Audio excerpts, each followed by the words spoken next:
Allez, salut tout le monde, c'est Greg, j'espère que vous avez la forme. Aujourd'hui, une nouvelle review et surtout, c'est la deuxième fois que je la fais parce que le son, je le trouvais pas top avec un énorme souffle. Donc la vidéo ne sera pas spécialement gardée et on va refaire une synchro voix dessus. Donc vous inquiétez pas si c'est pas ultra synchro. On gardera quand même le maximum pour présenter cette fois-ci KF Concept qu'on avait déjà vu plusieurs fois sur la chaîne avec toujours 3 articles, 2 bagageries et un filtre toujours pratique et comme d'hab juste après le générique.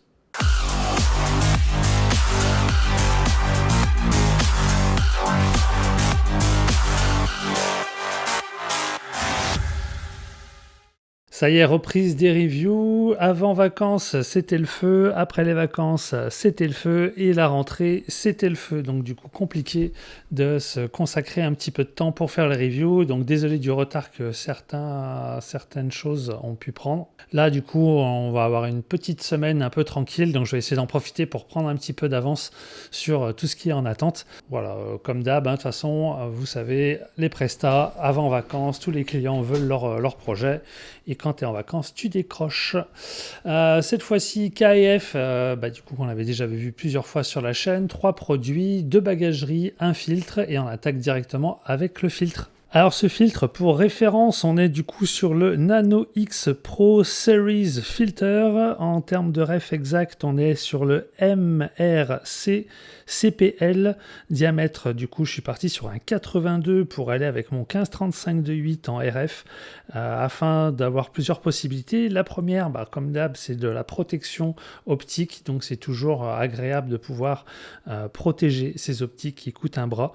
On change plus facilement de boîtier qu'on change d'optique, donc une fois qu'on les a achetés, on a envie de les sécuriser au maximum. Pourquoi ce filtre-là ? Tout simplement, j'avais une mission où je devais prendre en photo une façade d'un bâtiment avec une agence en rez-de-chaussée. Et la demande du client était de ne pas avoir les reflets de la rue, mais que du coup les photos puissent bien transparaître à l'intérieur de l'agence. Donc pour éviter les passants, éviter les voitures, éviter tous ces reflets qui étaient un petit peu pas top en reflet, tu utilises ce genre de filtre. L'intérêt, comme tous les filtres, tu vas pouvoir le visser sur le pas de vis de ton optique et tu auras, comme les ND variables, tu auras la possibilité de choisir une question de densité pour commencer à dimmer un petit peu tous ces reflets. Donc très pratique aussi pour les personnes qui font de la nature et qui veulent voir dans l'eau, tout simplement pour éviter les reflets du ciel. Ça peut avoir aussi une possibilité si on souhaite voir pas sous l'eau, mais à travers. Donc ça peut avoir aussi un intérêt. Donc rien à redire sur la qualité de verre et on va essayer d'illustrer en même temps avec des synchros vidéo. Ce qui était intéressant, c'est la petite housse qui était tissu et cuir, donc super pratique là-dessus. Bon, dans les points forts à noter, hormis le fait que c'est super progressif, qu'il n'y a pas de butée, ce qui te permet de pouvoir tourner à l'infini avec ta bague, ça va être le fait d'avoir un petit crantage, un petit filetage qui te permettra d'avoir une bonne prise en main au bout de doigt, de pouvoir tourner, trouver, calibrer, ajuster comme tu le souhaites avec ce super filtre. Donc encore une fois, je le répète, KF du coup ne propose pas que ce genre de produit. Je vous mettrai les petits liens en dessous, pas de lien affilié, donc je gagne rien là-dessus. N'hésitez pas à faire les curieux. Ça reste quand même une marque relativement accessible et de très bonne qualité en termes de filtre. On verra aussi par la suite qu'il y a l'aspect bagagerie, ce sera les 2 prochains qu'on va voir pendant cette review. On avait déjà évoqué l'aspect par exemple de tout ce qui était un petit peu accessoire pour cleaner un petit peu tous ces optiques, des petites poires, des petites brosses, de quoi enlever sur les capteurs toutes les petites poussières. On a aussi tout ce qui est filtre, le filtre ND, filtre de protection. Enfin, il y a quand même un choix relativement large. Et on l'avait vu aussi la dernière fois, c'était des bagues adaptatrices. Si tu as un vieux parc optique, là, ça peut être assez cool de lui redonner vie à partir de nouveaux boîtiers ou même de marques concurrentes, de pouvoir tourner les uns avec les autres. Pour référence, j'avais un Seven artisan, pas TT artisan, mais Seven artisan. Et du coup, avec une monture monture qui n'était pas forcément adaptée en RF. Et donc j'ai pu trouver ma RF vers ma monture en 7 Artisan, celle du 7, pardon. Et donc je peux lui donner vie. Donc c'est plutôt cool pour les sorties, pour n'importe quoi, c'est plutôt pratique.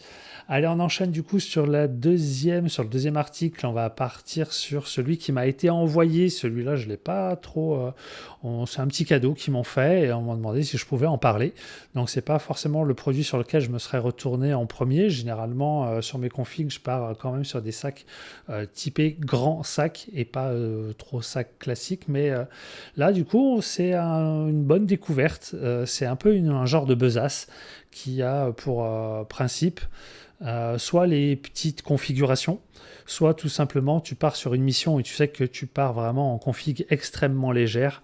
À noter qu'avec mon grip, c'était compliqué de le mettre, donc grip avec optique déjà montée dessus bien sûr, c'était un peu complexe.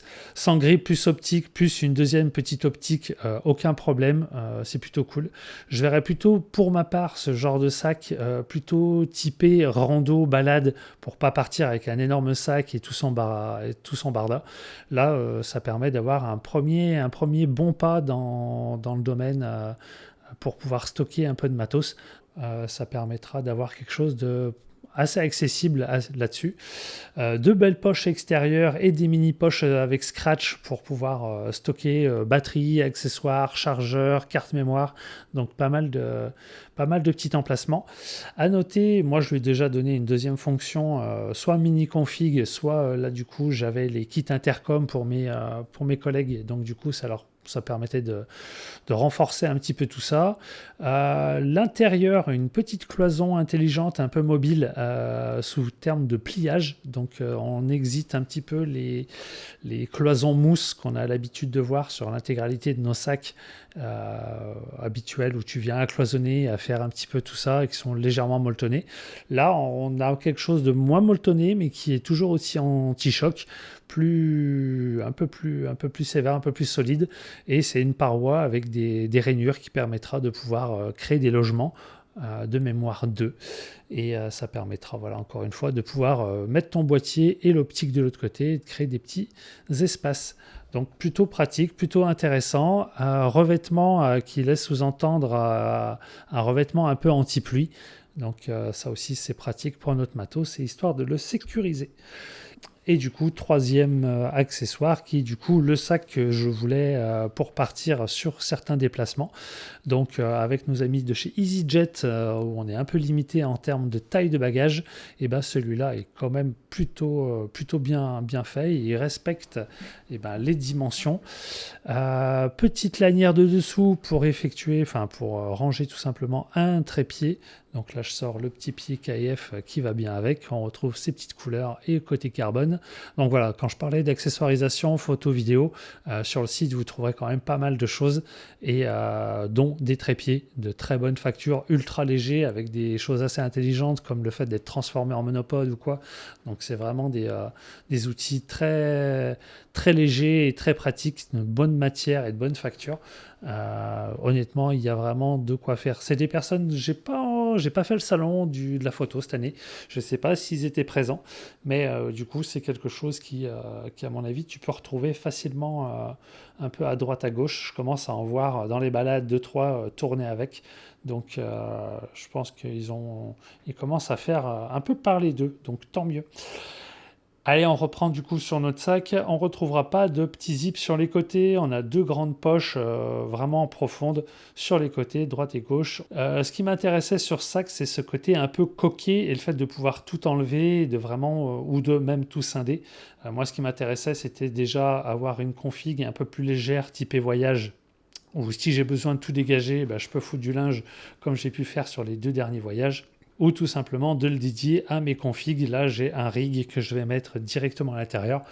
Flemme de tout démonter, remonter à chaque besoin.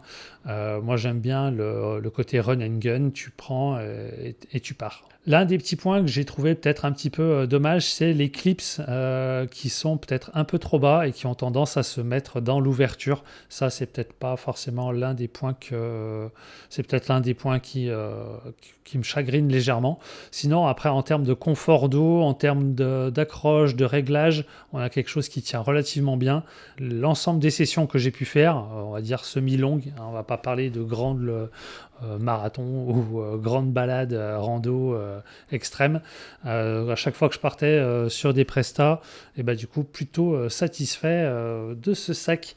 Donc rien de transcendant, on va vraiment trouver, bah, comme d'hab, la possibilité de scinder, de créer des emplacements par optique avec les petites mousses à scratch, ou de tout virer et de mettre directement ta grosse config. Intéressant aussi cette petite poche du dessus qui est aussi coquée, elle n'a pas de filet, de petit velcro ou quoi, donc peut-être que les accessoires risquent de glisser un petit peu, donc à faire attention pour tout ce qui est carte mémoire et tout ça. Mais bon, on a une petite poche, deux petites poches même dans la coque centrale pour pouvoir y stocker mini disque externe ou carte mémoire, donc c'est plutôt bien étudié à ce niveau-là. Il me semble de mémoire qu'il y a plusieurs coloris. Moi, je suis partisan du gris et du noir, donc ça me va très bien. C'est plutôt passe-partout et discret, donc plutôt satisfait. Dans tous les cas, je vous mets les liens, ça vous permettra de faire les curieux. C'est pas des liens avec une affiliation, donc je ne gagne absolument rien. Le fait d'acheter ou de ne pas acheter, c'est plus de la découverte produit. C'est bien de pouvoir montrer les nouvelles marques émergentes et puis surtout celles qui sont un petit peu implantées et qui proposent des nouveaux produits. Ça permet déjà d'avoir un premier pas. Encore une fois, c'est plus dans l'idée de vulgariser et de montrer les possibilités liées à tout ce qui tourne, tout ce qui gravite un peu autour de la photo et de la vidéo, surtout ce côté accessoirisation, on en a toujours besoin. Mais bon, comme d'hab, je vous mets les liens, à vous de faire les curieux. Pour ceux qui auraient fait le salon de la photo à Paris, perso, moi j'étais pas présent, j'espère qu'il y a eu pas mal de belles découvertes. Sur ce, on se dit à la prochaine avec une meilleure qualité d'image et de son cette fois-ci, en espérant que du coup vous trouverez votre sac, vos filtres et tous vos accessoires. Encore une fois, c'est des personnes que je suis depuis un petit moment, qu'on a pu voir de nombreuses fois sur la chaîne, toujours aussi satisfait de la qualité de fabrication par rapport au rapport qualité-prix. Donc si vous êtes toujours en recherche de sacs ou d'évolution de vos setups, n'hésitez pas à aller faire un petit tour par là-bas. Sur ce, je vous dis à la prochaine, gardez la passion, éclatez-vous, faites de belles images et gardez vos affaires au sec. Ciao ciao.